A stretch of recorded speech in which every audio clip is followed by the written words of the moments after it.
ஒரு சிலருக்கு நெல்லிக்காய் ஜூஸ் சேர்றது இல்லைன்னு சொல்றாங்க, ஸ்டமக் அப்செட் ஆகுது அப்படின்றாங்க. ஆனா நான் சொல்ற மாதிரி தேங்காவோட சேர்த்து போட்டு பாருங்க, அந்த மாதிரி ஆகாதுங்க. சுவையும் ரொம்ப நல்லா இருக்கும். 3 பேருக்கு 6 நெல்லிக்காய் எடுத்திருக்கேங்க, அரை மூடி தேங்காய் எடுத்திருக்கேங்க. ரெண்டுமே நம்ம கட் பண்ணி எடுத்துக்கலாம், நீங்க தேங்காய் துருவி கூட எடுத்துக்கலாங்க. மிக்சி ஜார்ல சேர்த்துடலாங்க. நான் எப்பயுமே சளி பிடிக்காம இருக்கிறதுக்கு ஒரு 10 மிளகு சேர்த்திருக்கேன். ஒரு சின்ன துண்டு இஞ்சி அதுவும் சேர்த்துக்கலாம். இஞ்சி ஆப்ஷனல் தான், வேண்டாம்னா அவாய்ட் பண்ணிருங்க. இது பாத்தீங்கன்னா நான் 3 தடவை அரைச்சு எடுக்க போறேன். கொஞ்சமா தண்ணி ஊத்தி அரைச்சிட்டு ஒரு துணியிலயோ இல்ல சூப் வடிகட்டுறதுலயோ வடிகட்டிக்கலாம். இந்த சக்கையை திரும்ப மிக்சி ஜார்ல சேர்த்துட்டு திருப்பி ஒரு டம்ளர் தண்ணி ஊத்தி அரைச்சு இதே மாதிரி வடிச்சுக்கணும். இது மாதிரி மொத்தம் 3 தடவை நான் வந்து அரைச்சு எடுத்து வடிகட்டி இருக்கேன். இப்ப நான் டெய்லி மார்னிங் பிரேக்ஃபாஸ்டோட ஒரு ஜூஸ் கண்டிப்பா போடுவேங்க.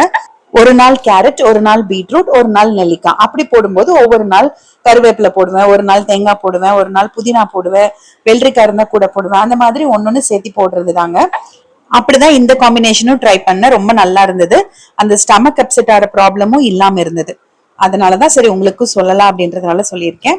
சூப் வடிகட்டுறதுல வடிகட்டினதுனால இன்னும் கொஞ்சம் சக்கை இருக்கும், அதை இன்னொரு சன்னமா ஓட்டை இருக்க வடிகட்டியில வடிகட்டி எடுத்துக்கலாம். தண்ணி அளவு பாத்தீங்கன்னா உங்களுக்கு விருப்பத்துக்கு தகுந்த மாதிரி சேர்த்திக்கலாம். நெல்லிக்காய்க்கு எப்பவுமே கொஞ்சம் தண்ணி அதிகமா சேர்க்கணுங்க.